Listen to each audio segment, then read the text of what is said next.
Good evening. Welcome back to Surreal Sundays. I'm your host, Old School Exit 9.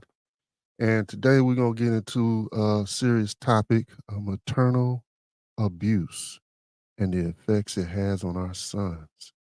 So we got a couple of clips, couple of videos. I got two. I got a life coach and a psychologist going over over what is called the mother wound or what have you. And they got both of them, they're going on different aspects on the topic. And the latter video is going more into how it affects the man who has the mother wound and the relationship he's in, the intimate relationship he's in with his wife, and how it affects that. And then we got a new segment going on. It's called Snatch Shenanigans. And of course, we got Whiskey of the Week. So stay tuned. Let's enjoy ourselves. Let's get some of this information, see if we can help heal ourselves off of this. And I'll be right back.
Okay, welcome back. Welcome back. Yeah, welcome back.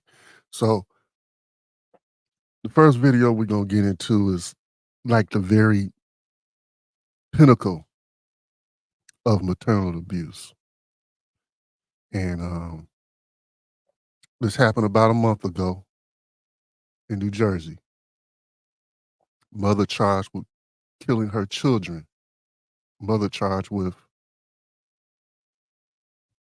deleting her children in Lakewood, New Jersey. So we're gonna hop right into this and see what's going on. Let's get it.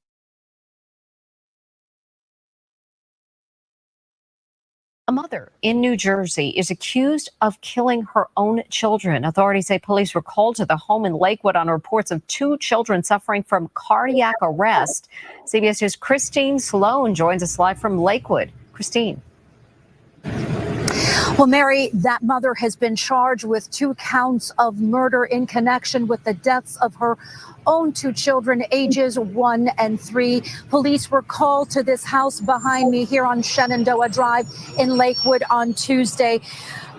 Officers, when they arrived here, they saw members of Hatsola Medical Services performing CPR on the children, but both children were pronounced dead at the scene.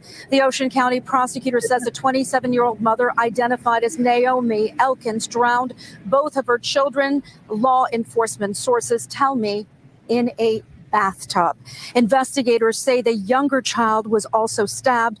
The prosecutor's office says it has determined Elkins is responsible for the tragedy that occurred in the home on this very quiet street. Now, Elkins is being held in the Ocean County Jail. She is scheduled to make her first court appearance this afternoon. We do not know if she has an attorney at this hour. We can also tell you that she faces a weapons charge. We're live in Lakewood, New Jersey, in Ocean County. Christine Sloan, CBS 2 News. Christine, thank you.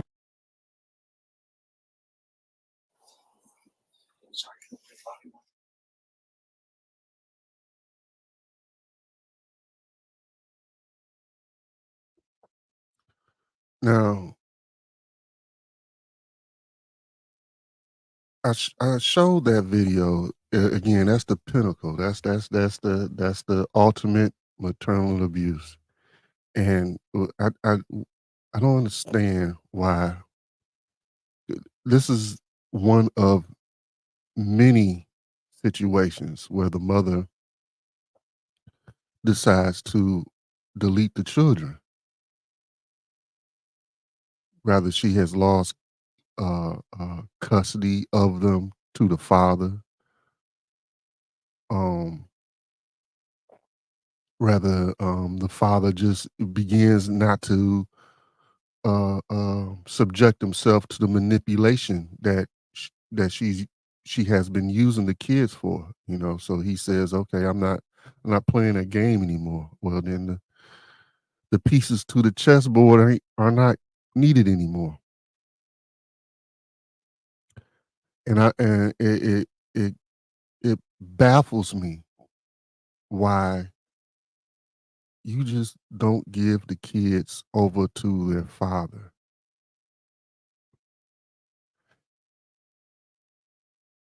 It really doesn't baffle me. I believe that I understand why. It's the control. Kids equal control. Kids equal manipulation. You have control over the kids. You can manipulate the man if he allows the manipulation, if he subjects himself to the manipulation. And in most cases, that works. So I showed that to really get into the subject of maternal abuse and to show that that's that is the extreme. That is the top of the mountain. And then you have layers of this underneath. So now we're going to go into um Lisa Romano. She's a life coach. She's going to go into maternal abuse and what is also called the mother wound, the trauma that the mother has inflicted on the child and what have you. So it can go from deleting, it can be verbal abuse, um,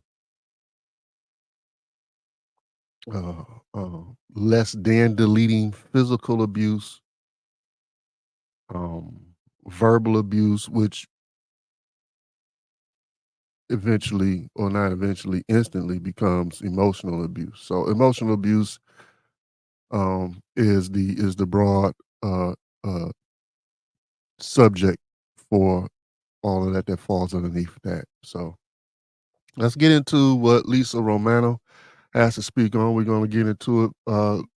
Review about 10 minutes of her video, 10, 15 minutes of her video, and then go check out what the psychologist has to say, because he gets more into the mother wound and how it affects the man, and how it affects the man's relationships. Okay, so let's go.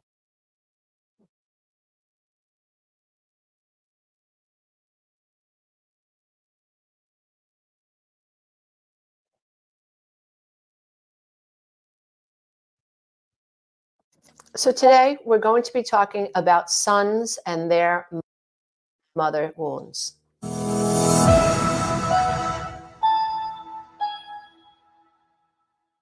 So, when we're talking about mother wounds, what we're talking about is essentially a mother who has unhealed childhood trauma. This is a mom who has unknowingly, in most cases, transferred her feelings of inadequacy, her feelings of unworthiness, her anxiety, her view of looking at the world onto her sons. And in this section, we're going to be talking specifically about sons. I do a lot of work when it comes to mother wounds and daughters, because obviously I had a mother who had a ton of mother wounds, and I'm a daughter. And I understand how specifically a mother's unhealed trauma can affect a daughter. But I am also a unhealed daughter, or I should say I am working on healing my wounds forever in that process. I am the daughter of an unhealed mother who had a son. And I recognize how my unhealed trauma, my mother wounds, infected my son and affected my son in terms of him experiencing mother wounds as well. And those of us who are on the healing path, those of us who are looking at our childhood trauma, those of us who recognize ourselves as struggling with low self worth, low self perception. We have a negative perception of self. We feel inadequate. We feel broken. We look outside of ourselves for answers to why we feel the way we feel. And we are mothers. We also have to recognize how our unhealed trauma affects our daughters and our sons if we have sons. So, a mother wound is the result of a mother being put in a situation where she has been raised by a mother who was emotionally unavailable, a mother who was highly critical, a mother that she could not please, a mother who had low self worth herself.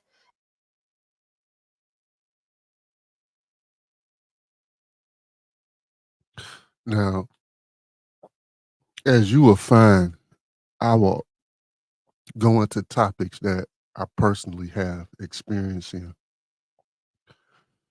And most of us have experienced in because most of us come from broken families.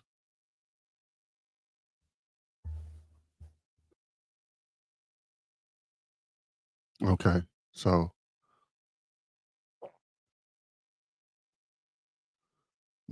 most of us come from broken families. Now, she's going into the transference of abuse or transference, basically the transference of abuse.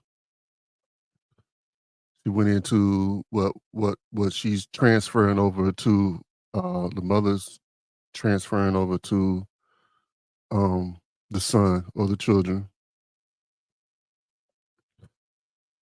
as a result of her mother transferring her abuse as a result of her experiences.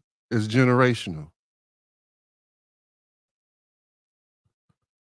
So my grandmother told me a story that she was once a swimmer, and she was Olympic level swimmer. And from my understanding, from what I can remember, she wasn't raised by her mother or her father. The understanding of who she was raised by was not clearly understood. However, the man that was in the home prevented her from competing and eventually competing at an Olympic event. And this was told to me back in the 80s. And she was in her 40s going into her 50s at the time. So that stuck with her all that time. That did not go well with her at all. I can still remember the look on her face when she was telling me that story. Now, I'm coming of age and I'm getting serious about basketball. And the support wasn't there for that. She wanted to She wanted me to be more involved in the religion that she had became involved in at the time. And as a preteen, not yeah, was I a preteen? Yeah, as a preteen, that was nowhere near the top of my list of importance. I was decent at basketball. I was getting better at basketball. At the school that I was at, I was on the front. I was first string. I was the center. I was I was liked. I was popular in that role at that time, but had no support. So that transferred. That transferred. Okay. So um that is remembered and what have you. And I guess it still is a stickler to a degree, not as much, not as much, but I bring it up as an example, as a personal experience and what have you. Um, so we have to be able to recognize and accept our traumas and start working on them. Start getting the counseling that we need. Start talking to some professionals and getting some tools to put in our tool belt to help us manage these traumas and then build discipline muscle so that we don't transfer these traumas to our children. That's one of the reasons why I told my oldest son, don't produce any children until you're in your 30s, maybe even your 40s, because he has a mother wound and he has a father wound as well. So he has some stuff to work through. So get to the point where you are able to be emotionally intelligent and you can look onto yourself, recognize what you're dealing with, start getting the help to help you deal with start getting the help so you can have the tools to put in your tool belt to help you deal with it and start building that discipline muscle so you don't transfer it to my grandchildren. Let's get back to the video.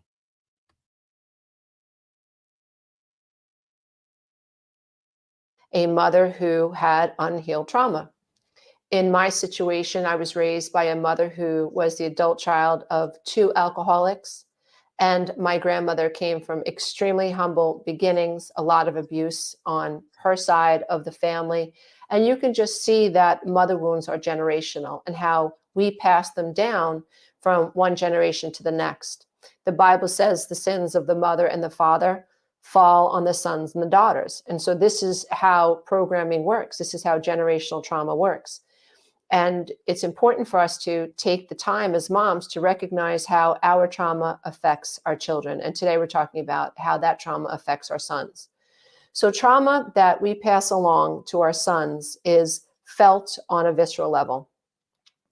Our sons absorb our trauma. They can watch a mother be self-deprecating. They can watch a codependent mother feel lost inside a narcissistic relationship. They can observe their mothers be highly critical of themselves, highly critical of others. Sons of mothers who have mother wounds, you may have been raised, if you are the son of a mother who is highly critical. Nothing you ever did was good enough. You could have been raised by a mother who saw you as her little husband. Maybe your mother had an unhealthy relationship with her spouse and you became the replacement spouse. And so in that sense, you grow up feeling invisible because your needs are not being attuned to. You become your mother's caretaker. You become your mother's friend. You become the little spouse. It's now your responsibility to make sure that mom's emotionally regulated. I've had male clients who, at a very early age, went out and began to provide for the family because mom was struggling financially and was unable, for whatever reason, to get her act together. And so the son takes up the sword of being the man in the house and then goes out and fends for mom. And there are situations where mom is an alcoholic and you have a son who is now taking on the responsibilities of the home. You have sons who watch their mothers participate and be involved in toxic relationships, and sons want to take care of their mothers naturally, and they end up giving their mother the emotional support that they're observing the partners of their mothers unable to give them. And in all of these cases, what's happening is that the son is learning that his needs don't matter. When we are unable to really see our sons, when we don't recognize how our trauma is affecting them, then our children are feeling abandoned. Our sons are feeling abandoned emotionally.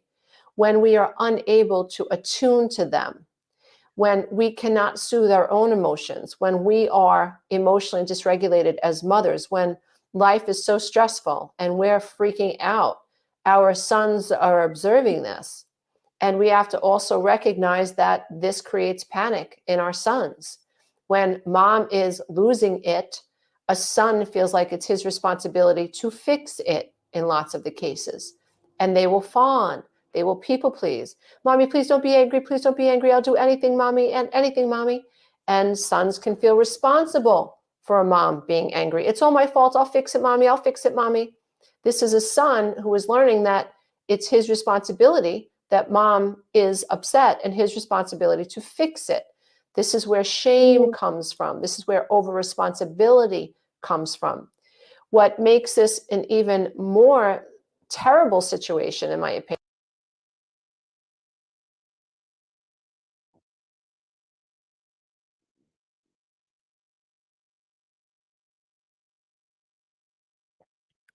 Now, I was raised from what I was told at 6 months to what I know as up to 13 years old with my grandmother. Now, when I became 13, and this lady, I refer to her as, now I refer to her as my my wife's mother-in-law on purpose. I want no connection. So my wife's mother-in-law came into the picture at 13. Now, I'm gonna tell you, I'm gonna backtrack a little bit. It was a Christmas. I think I can't even remember what age I was. I was in the single digits. I probably, what, 7, 8, 6, 7, 8, something. Okay, let's do that. 6, 7, 8. It was one Christmas that I remember because it was, I don't know what made it an imprint in my memory.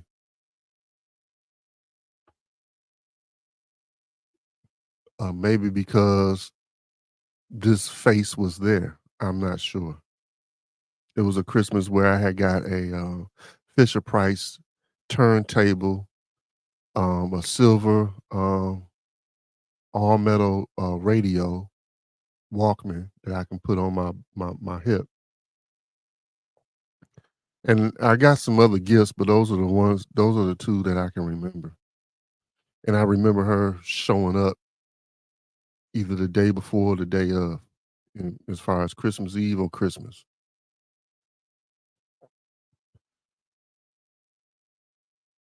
I did not know that that my wife's mother-in-law was um my wife's mother-in-law at that time. I knew the lady by her first name. Now, The other thing that I remember about my wife's mother-in-law was that this was during the time when I was learning how to read. So we talking about kindergarten age, first grade, up in there somewhere. This woman gave me a whooping because I wouldn't the whatever I was trying to learn didn't click fast enough for her. So she was getting frustrated because I couldn't memorize a word or a syllable or a sound, and I caught a whooping for it. That's a mother wound. And I'm not proud to say this, but that was something that was transferred to my son. I remember doing that to him.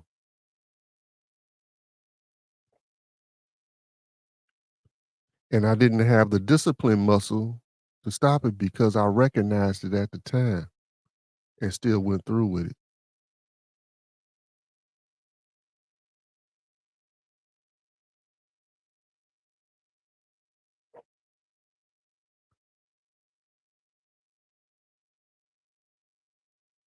And that bothers me to the day when the thought comes up. Another mother wound that came from that lady at 13, when my grandmother claimed that she couldn't handle me anymore. Now, I didn't start doing anything. The only problem I gave I was doing at the time was not doing my schoolwork. So I wasn't I wasn't producing up to my potential. Matter of fact, I was underperforming at school because I was angry and didn't know why. I was depressed and didn't know why. Frustrated and didn't know why. I had my childlike mindset at the time on why I was frustrated, but it was deeper than that.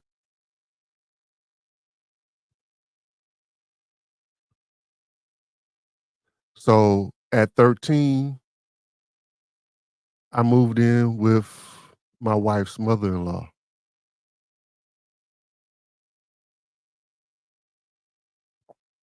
That first night there, that lady told me, now this is a 13-year-old child. Check it out. You are not a member of this household. You are a guest. And I tell you to this day, that brings up very strong reactions. Today, I'm able to handle it because I prepared for this.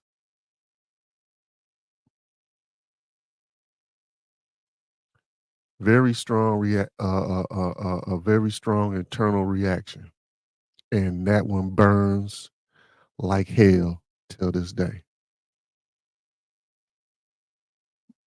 I did have discipline muscle on that one and did not transfer that. I had a conversation with my sister, my half sister from my wife's mother-in-law, and I said, I'm telling my children not to deal with people who, when you in a dating world and what have you, don't date folks who don't have a father. Now, my sister, she didn't grow up without her father. I'm not gonna go into why.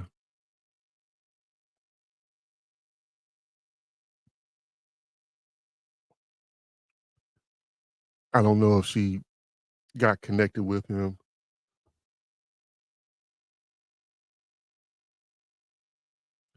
or not, but I can't remember what she told me in regards to that. But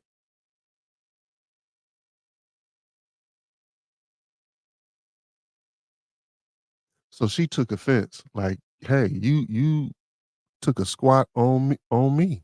Well, I took a squat on myself.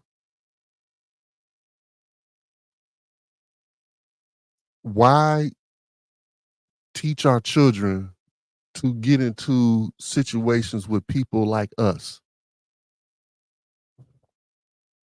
to have the same challenges, and greatly the odds are in favor of having the same results? It's got to be a way to break these generational curses. It's got to be a way to break these generational curses. So I tell my son,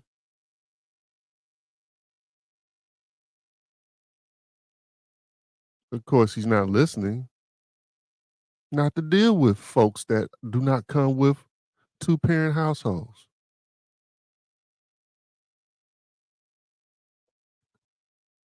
Because more than likely, you're going to end up with the same challenges.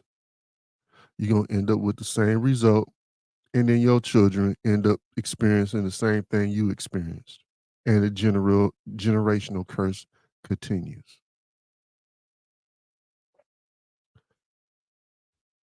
But enough with that. Let's get back into the rest of this video.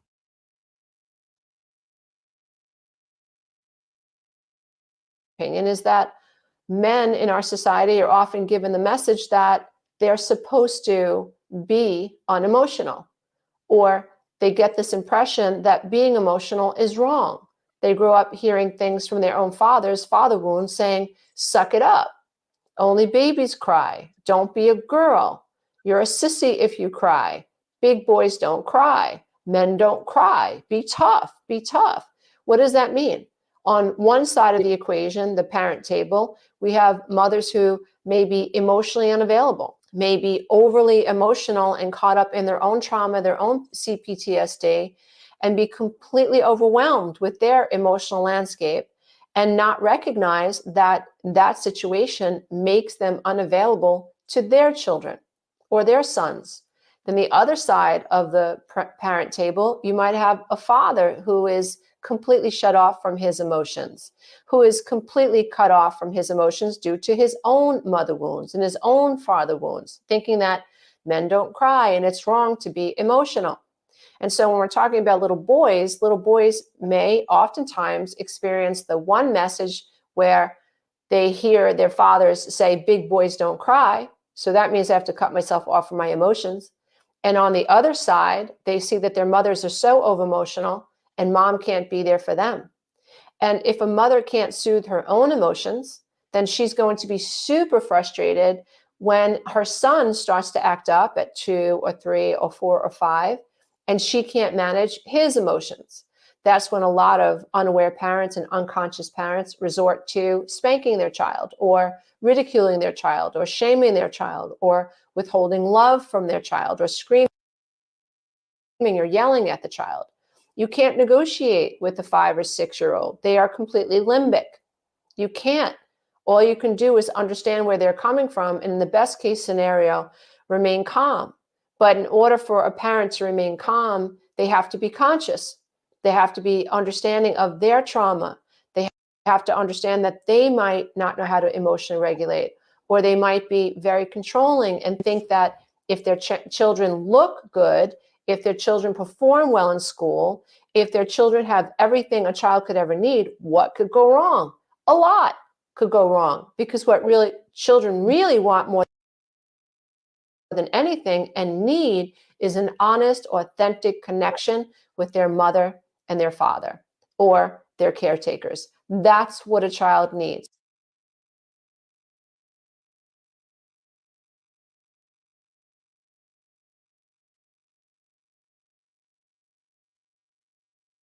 To feel seen, to feel emotionally valuable, to know that someone has the capacity to help them with difficult emotions. Sons of mothers who carry mother wounds don't know how to emotionally regulate. They don't know how to self-soothe. They're very confused as well, because they can see a mother who they have empathy for especially if their mother is struggling inside a toxic relationship. And so their empathy for their mother, their love for their mother clouds their ability to understand that they are not growing up feeling emotionally attuned to. This can be very confusing for a young man because it's unidentifiable. They might not be able to understand why it is they can't connect to their emotions, or why it is their emotions are so all over the place, or why.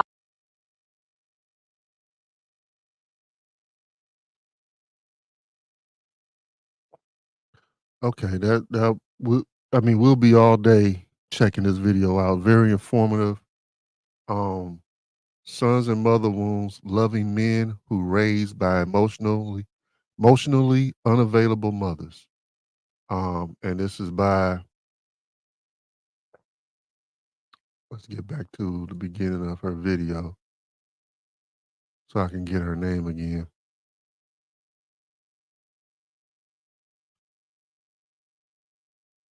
We having Lisa Romano. Lisa Romano. So check her out. You know, if you've had that experience, man, don't take that issue up on your own. Get you some, get you, sit on somebody's couch and get some tools in your tool belt to help you manage that stuff, because that's the beginning of you actually getting the discipline muscle not to um transfer that to your children. Okay, because that's what's happening. We continuously, generation after generation, we put those experiences that we have onto our children, and then our children put those experiences that they got from us onto their children, and it keeps going on, and it don't stop. So, let's see here, one moment. Okay,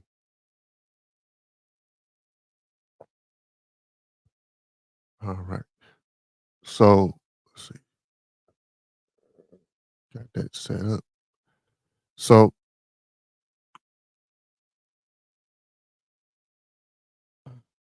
we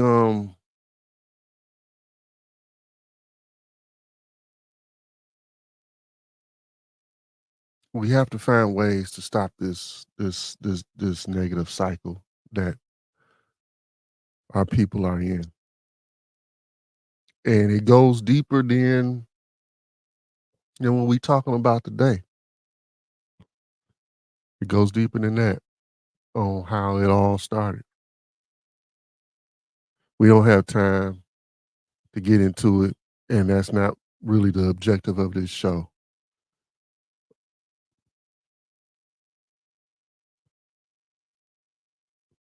So it's basically saying, men, get some emotional intelligence about yourself, recognize what's going on, and then do something about it.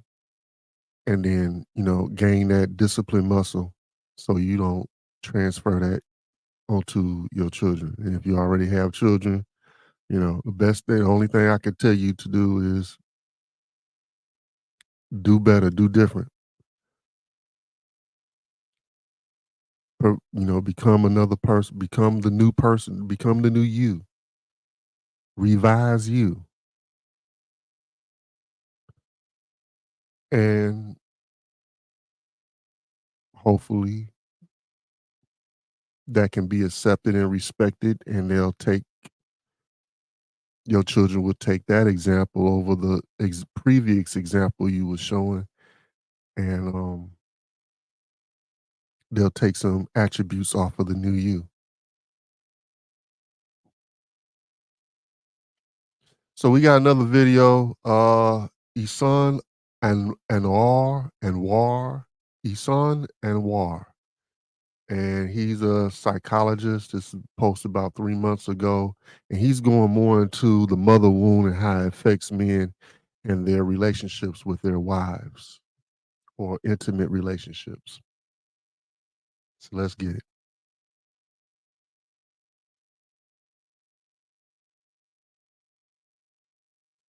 has a mother wound, he's not able to When a man has a mother wound, he's not able to emotionally provide for his woman because subconsciously he's expecting her to mother him.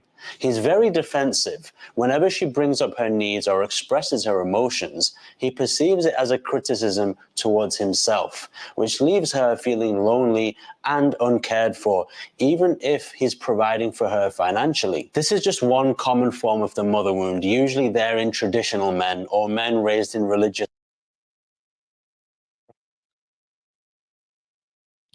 Now, my first 2 marriages, they didn't have their fathers in their life, right?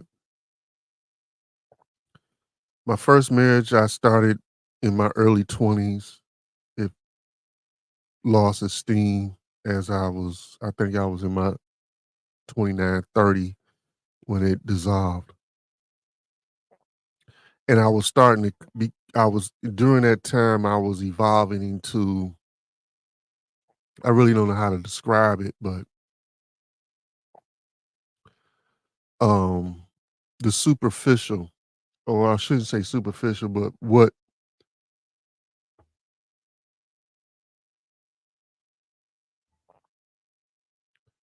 or the actual what you can see as masculinity. I was starting to evolve into that, because early on, it was a flip of roles. Um, she was the lead, and then, couple years into the relationship, I wasn't feeling that anymore. That letting her be the spokesperson of us and, handling the finances and things like that. I got to a point where that started to bother me, and then I wanted to be those roles or what have you. I was uncomfortable in the role that I was in.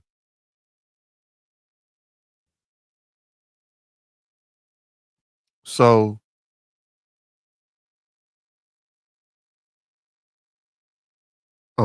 it started to be a tug of war because she was raised masculine, and as a masculine woman, because she came from a fatherless home, or a father that wasn't allowed to be involved. So she's coming with a masculine spirit. So it was a tug of war on that. Second marriage, um, was like night and day, in regards to the length. It only lasted 2 years.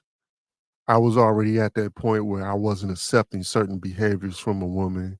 She came into the relationship with those behaviors, and I had enough at that time. I had enough discipline and fortitude to go ahead and get out of that relationship quickly. I wasn't about to second guess it and think that it was going to get better over time. Now, my third relationship, this is where this comes into play. My third marriage with Mrs. O. She comes from a mother and father household. The father was there. Okay. So instantly, it was some things that had happened, and I realized that I got to step myself up and be the man. I can't look for a mama in this relationship. And I was already coming into that, but that kind of like pushed me into the role. So I was already coming into that role in my first marriage and what have you. But by the time I'm in my third marriage with Mrs. O, it was some expectations I didn't mind feeling because I was already coming into that mindset. However, you still have that that mommy issue playing in the background, right? But it wasn't happening here. So, being how Mrs. O is and what I was coming into, learning to come into, it balanced out pretty well. And we're in our roles that we are supposed to be in right now. But when men come from a fatherless and pretty much a motherless upbringing, you have a pretty long, lengthy learning curve in your adult years. And in my mind, most do not are not able to recognize it and make the adjustments. So with that, let's get back into the video.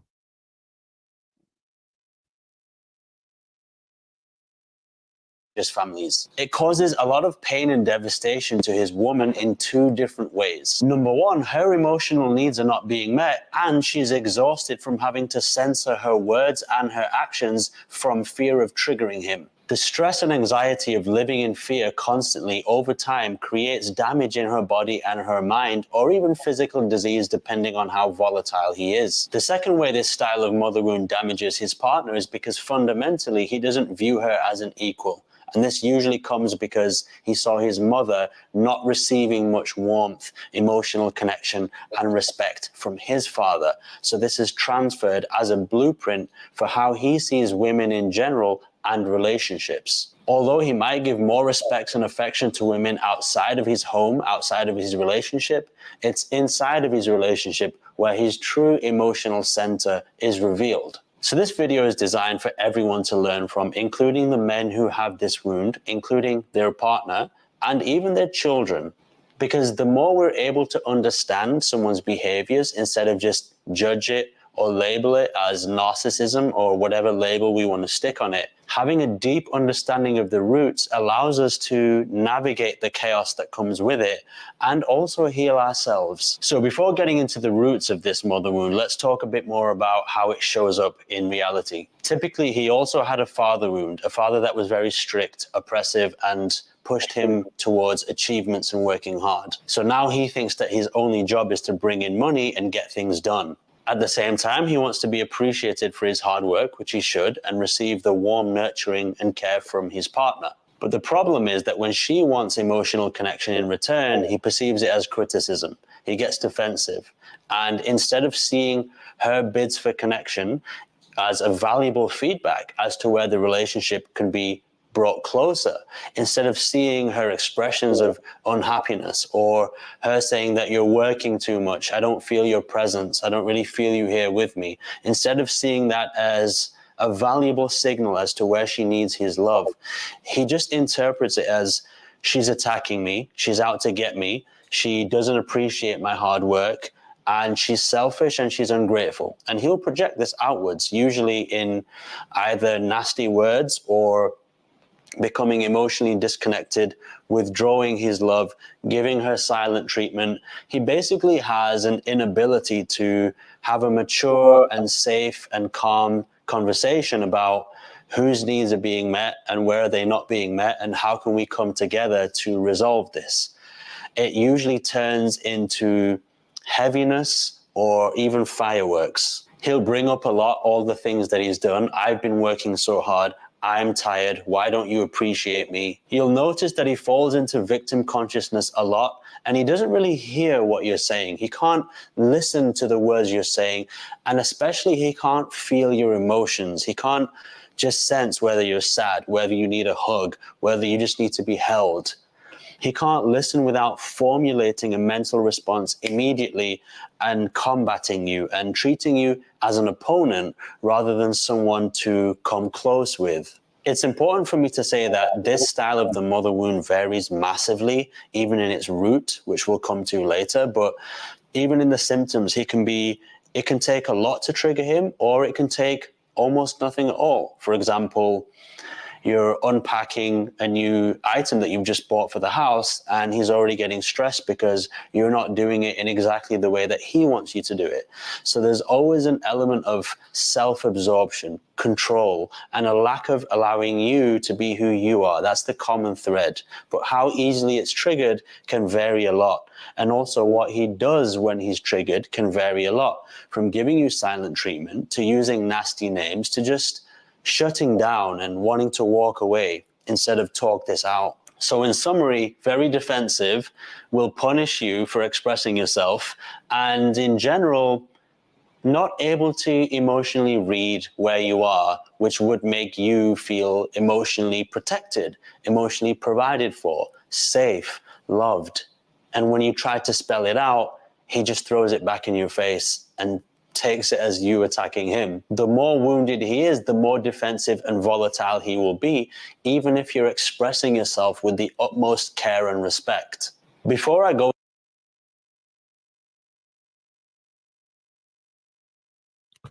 So that was one thing that one of the things that he said, I will do the silent treatment. That was my thing.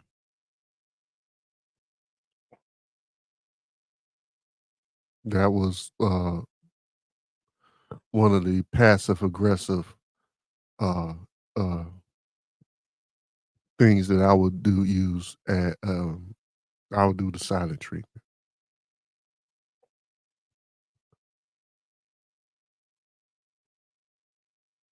It wasn't going my way. I didn't agree with what you was talking about, or how things is going, or what have you. Okay. I just make myself unavailable.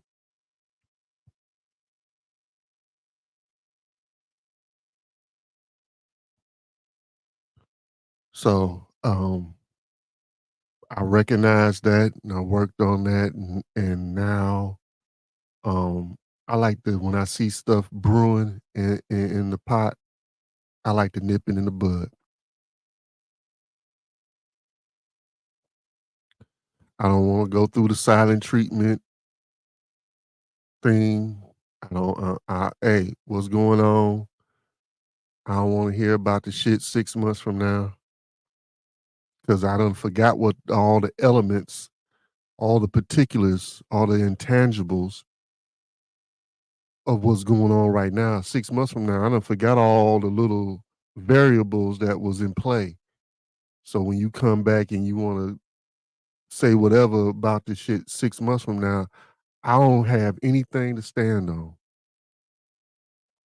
because done forgot all the little variables that was in play, all the thoughts and what have you. So let's nip this shit in the bud. I don't want to go into the silent treatment. I don't want to be bombarded with the questions. I don't want to let this stuff fester. I don't want to be bombarded with the questions 6 months from now, where I might have an innocent defense on, or what have you, or a reasonable defense, or anything, or explanation. Let's nip this. Let's get this shit out the way right now while it's fresh. Good for you and me, because I'm forgetful. I don't remember shit, and I think that's a defensive mechanism that I developed over time, because it's a lot of stuff that I have compressed and put in storage somewhere in my mind. Is deep down in there with a lock and throwaway key. So there's a lot of stuff about my childhood, and even throughout my adulthood, that for some reason, I cannot readily, instantly remember and pull up.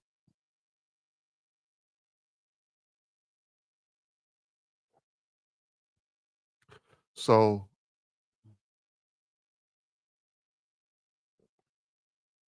the silent treatment was one passive aggressive tactic that I would use.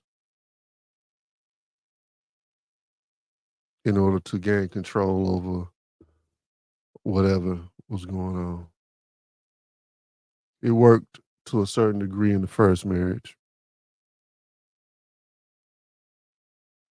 Second marriage, I really don't even get at eating real. She was a wife, but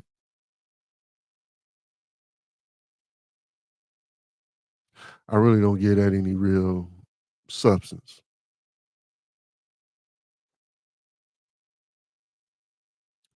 It went by so quick. She presented herself after the I do's.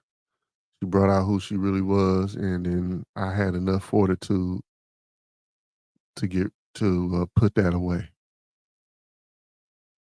And now here I am looking at in my third marriage. The first marriage was 7 years married, 9 years together. The third marriage is on and off throughout. Shoot, I met Mrs. O in I think '96. So it was a back and forth and reconnecting and this and that and what have you, and all that coupled with 11 years of marriage right now going into October. It'll be 11 years marriage. So, um, a lot of history with Mrs. O.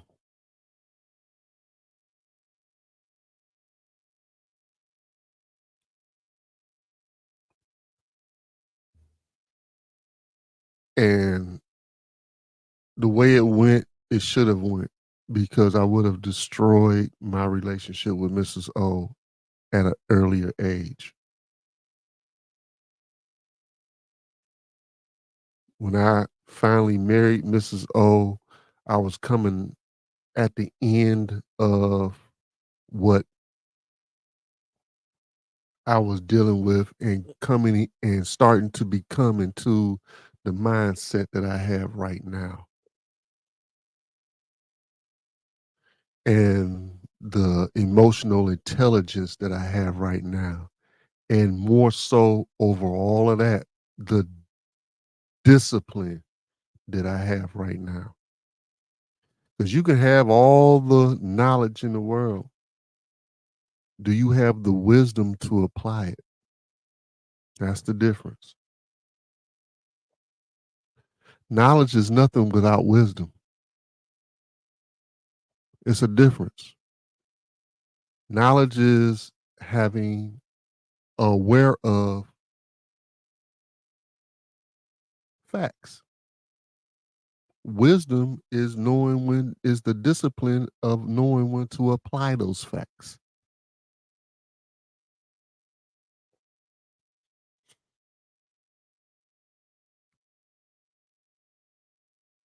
And since I didn't have a mother and a father in my formative years, my learning curve and my ability to use my wisdom slash or discipline didn't come on until my latter years.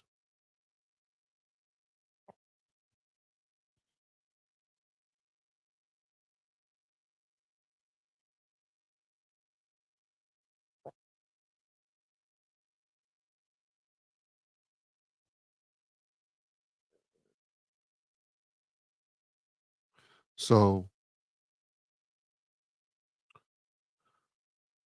the mother wound can have an impact on your relationships, man. And your responsibility is to recognize, and you probably already recognize that. But then the greater responsibility is to accept it. And then on top of that, you need to do something about it. Just don't let it sit there and be the controller of how you behave in your relationships, because the mother wound is very powerful. It can destroy everything that you want, and you'll end up with nothing and no one. I don't want to be alone on my deathbed. I want somebody there with me holding my hand. I don't know about you, but that means something to me. So you got to act right. And people will only give you so much grace. But at the end of the day, everybody defaults to how you made them feel, regardless on your traumas.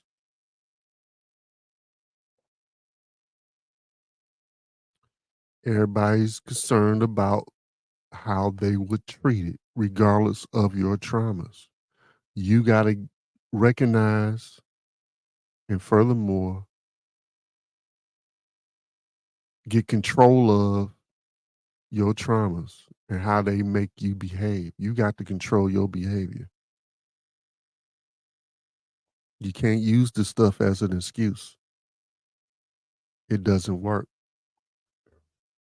No one at the end of the day, and this is a rough way of saying it, no one cares. Everybody really cares about how they're treated. No one cares about how you was treated. Everybody cares about how you doing them right now.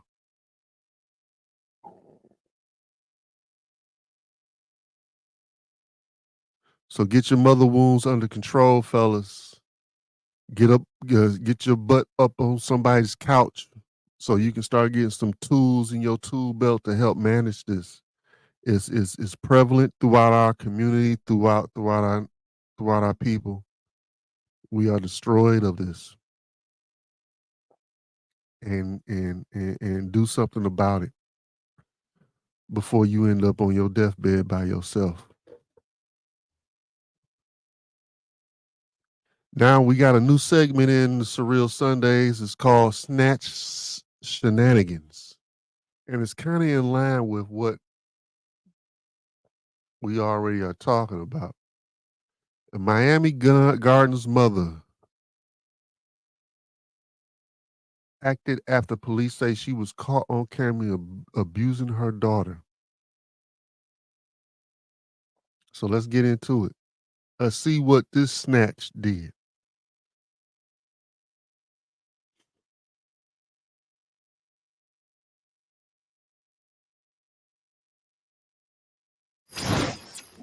Only on Local 10, a disturbing story after a mother is caught on camera appearing to abuse her young daughter. The video is now being investigated by Miami Gardens Police. Local 10 News reporter Annalise Garcia joins us live from Miami Gardens. And I know you have this exclusive, and it is disturbing.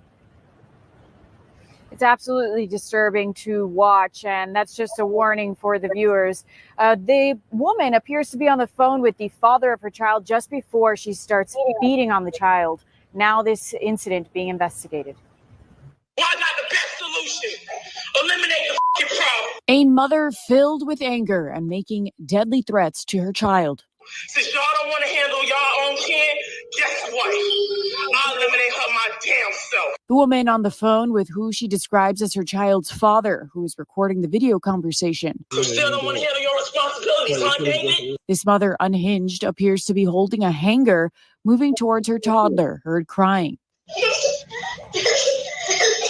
want to sit down and lay down and have a baby and not be able to take care of it after you know my health conditions? What we see happen next is being investigated by Miami Gardens Police. What you see in the video is a mother, repeatedly beating a young child. It was very, very hard for us to watch. The father eventually calling police, who respond. I recorded enough. You need to call the police location right now. The officers Baker acted the mother. So just absolutely heartbreaking to watch. Now, again, that incident and this woman are being investigated. We have reached out to Miami Gardens police to get an update. As soon as we learn anything else, we'll bring that to you on air and online. For now, we're live in Miami Gardens. Annalise Garcia, Local 10 News. Annalise, thank you.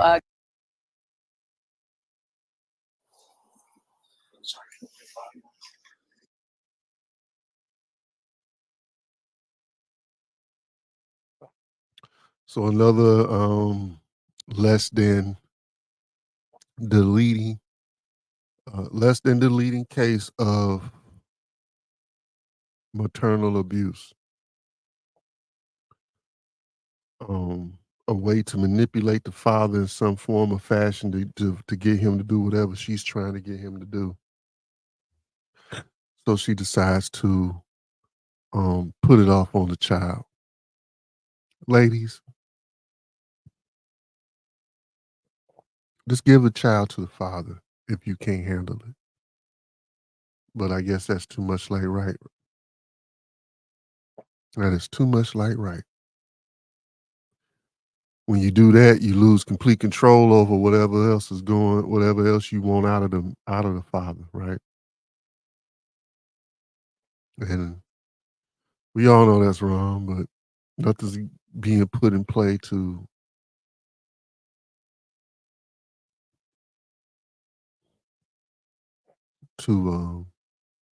deter that or stop it altogether. But I guess that's what it is. It is what it is for right now. Till somebody tries to make a real difference with that. So we're gonna go into the next segment of the show, and that's that hot video that I know you all love to or have an anticipation to see what we're gonna play next. So we're gonna get into it. We have Jael and Juville in PFMA. Let's find out what that acronym means. Let's get it.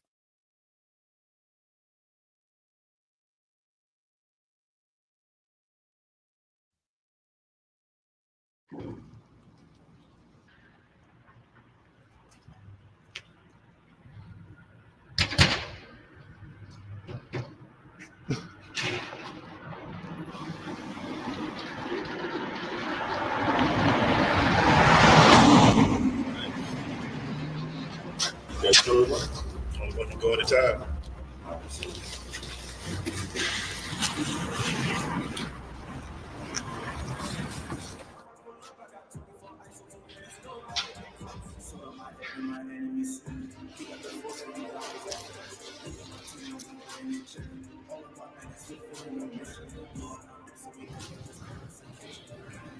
What are you looking for, bro? Well, I ran into some issues with some people. I'm looking for some safety. I'm trying to buy the truth.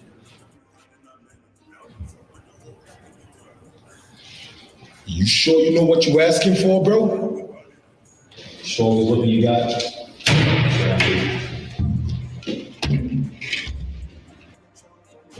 You sure you ready for that, bro? Where it is, you got the 1611.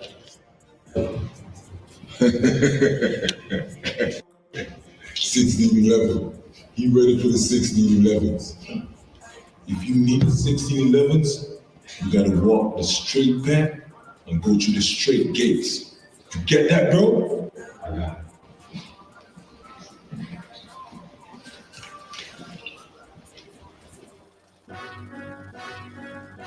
Elevate on them. So much snakes I see around me. Don't want me to live, they wanna ground me. They tryna silence me. I got God on my side and all these legions that gon' ride for me. So I pray for my enemies. I pray, gotta pray for my enemies. I pray, yeah. I gotta pray for my ops.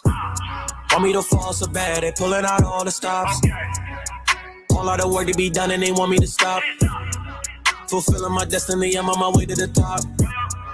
Bad times revealing the fakes. You wasn't loyal, you wasn't right from the start, you was always a snake. They can't phase me, got on my side, and you know we protecting the saint. You thought you had one up on me, now I'm feeling too great. Why they jealous of my ice? Got them wondering the price. Every prophet gotta shine. They don't want us looking nice.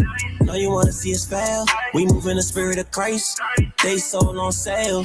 30 shekels be the price. Yeah, I gotta pray for my ops. New slaps for the sheep and they man wanna drop. All out of work to be done and they want me to stop. Fulfilling my destiny, I'm on my way to the top. So much snakes I see around me. Don't want me to live, they wanna ground me. They tryna silence me. I got God on my side and all these angels that'll ride.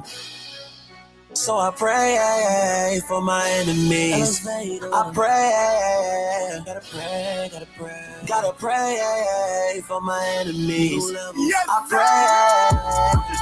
Get the kingdom, you can see it in my eyes. We got heathens watching, Edom plotting, demons in the skies. Evil prophets, leaders seeking profit, preachers telling lies. We the ones they tried to stop, but now we right back on the rise.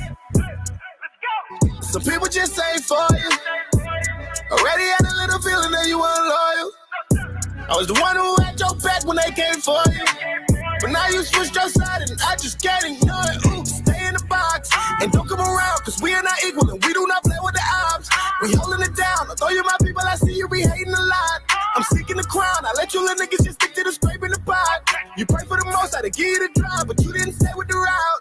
Oh no, they ain't stopping the profits. I'm taking my crown, I'm getting the kingdom, and there ain't no way you can stop it. They standing my name, they talking that shit. These niggas is so out of pocket. No running for running, I pray for my enemies. Yeah, I'ma stick to the topic. Yeah. So much snakes I see around me. Don't want me to live, they wanna ground me. They try to silence me.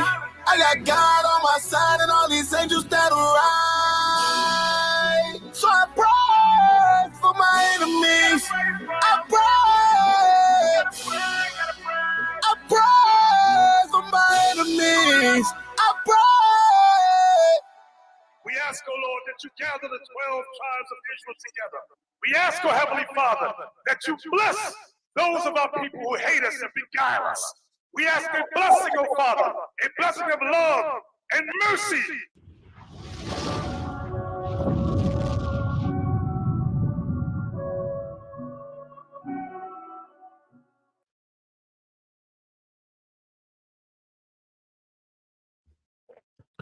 Those are two very talented brothers. And I just hope and pray Juville come out with more material. And that brother, he is extremely hot. He is off the chain. I really enjoy what he puts out. Very talented. So we're gonna go into our next segment, our last segment of the show, and that is, and which is my favorite. You know what it is. Whiskey of the week, baby. That's right. And today we're gonna go ahead and get into it with the whiskey of the week is Old Elk. Now I'm gonna tell you, if it's not Woodford Reserve because of I can't push out a couple of extra dollars, or it's Old Elk. Some weeks it's an Old Elk week. You need that extra kick. You need that extra flavor. Old Elk is the truth, baby. Signature high malt straight bourbon is what I get into. I haven't tried their wheat or their sour mash, but that high malt straight bourbon aged 8 years is what I get into. Old Elk has a beautiful flavor, nice deep barrel flavor.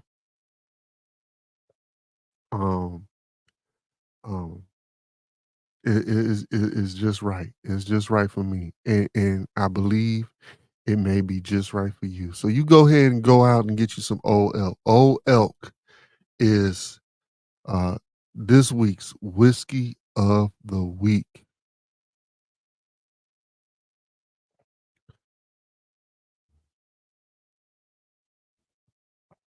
So there you have it, folks. We started off with a mother being charged by deleting her children or a child in Lakewood, New Jersey, as a prelude to maternal abuse, which is also deemed as the mother wound. So we got Lisa Romero. She goes into different aspects of the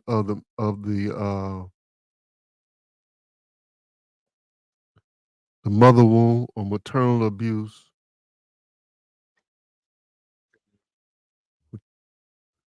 I'm trying to get the information to the other content creator as far as that. But you can rewind it and get it for yourself. Okay, we got the details. Isan and War. And he gets more into how the mother wound or maternal abuse affects the man and affects the woman that's involved with that man.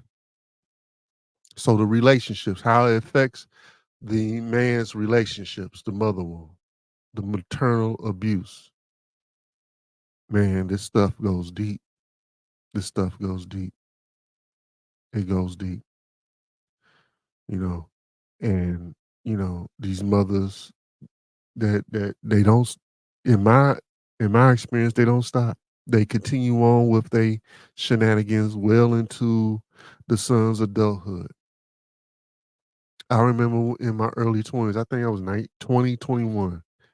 And you start for me around that time I start looking at things a little differently, and I'm like, did my father have other children besides me? So I asked my wife's mother-in-law, hey, do you know of any siblings that I have on my father's side? And this woman told me no. Okay. So I go into the white pages. We had the white pages at the time. This is old school Exit 9, old school white pages. That's old school for your ass. And I looked up my father's last name and I called everyone under those last names until I found somebody who knew of me. And then I found my father's family, my father's side of the family. And I found my other sister and my other brother. So, and then my sister told me that she remembers my wife's mother-in-law and how she used to babysit her. So that was a bold-faced lie. So that and a couple of other instances during my adulthood, then I decided to um stop communicating with my wife's mother-in-law.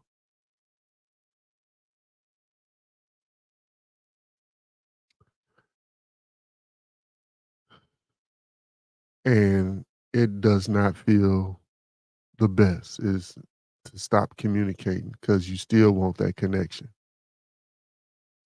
But that connection in my case comes with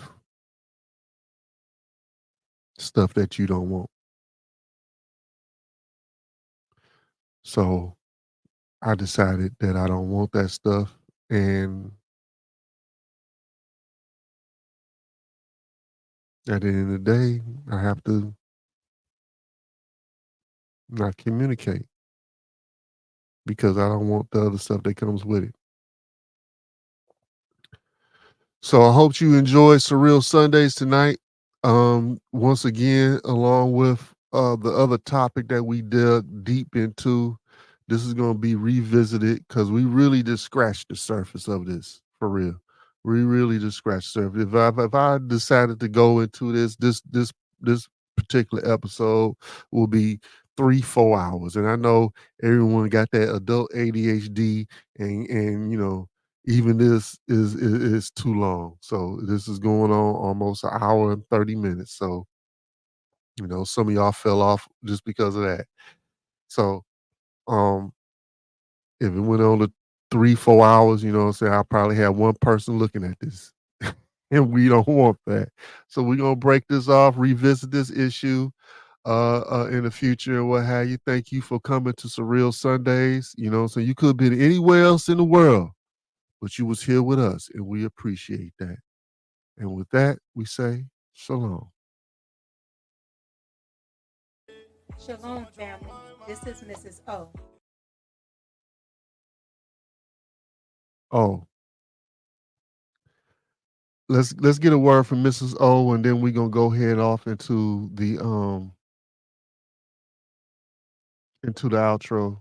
So let's see what Mrs. O got to say for us as a reminder that all of you should have done in the first place. So let's get it. Shalom, family. This is Mrs. O. Thank you for joining our channel.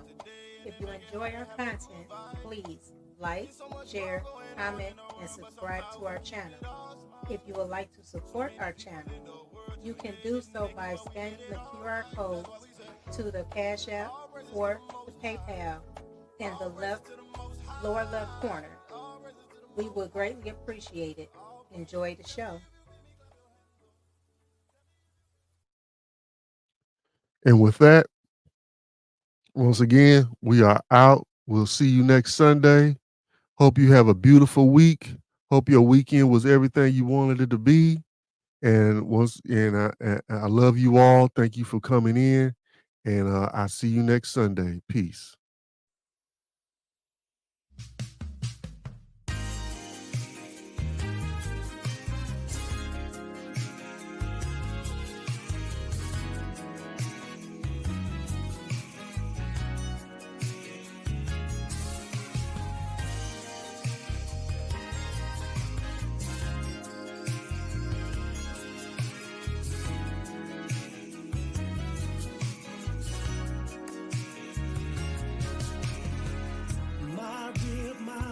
My helper, we make a perfect team.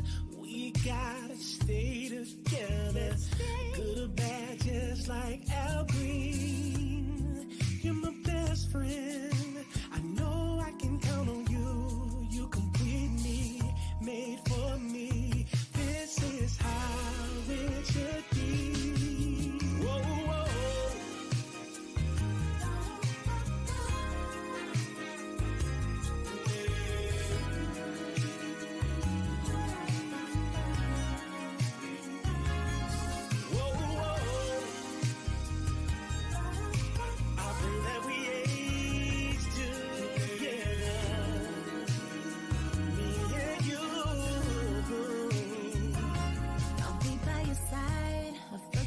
Wife, your biggest supporter, I won't get out of line. Give possession, you give. Mother at home, teach the kids. Yeah, you're my best friend. I know I can count on you to lead me. You complete me. This is how it should be.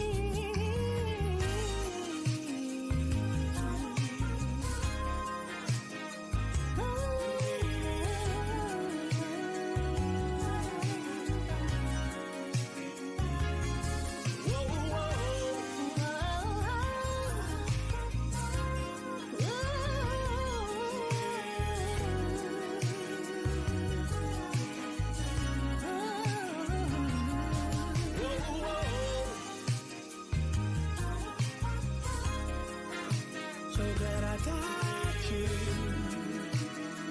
in this room. Yeah.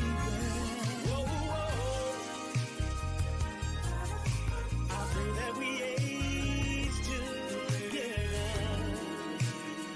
Me and you. Be a good portion, wanna be a good wife. I love what you're saying, baby. With you, I am happy, baby. Marriage is honorable. I'm glad that you're mine. Lord's will till the end of time. I like that right there. I pray we stay together forever. Now listen, I know things not gonna always be perfect, but we gotta pray, we gotta fast, we gotta do whatever we gotta do.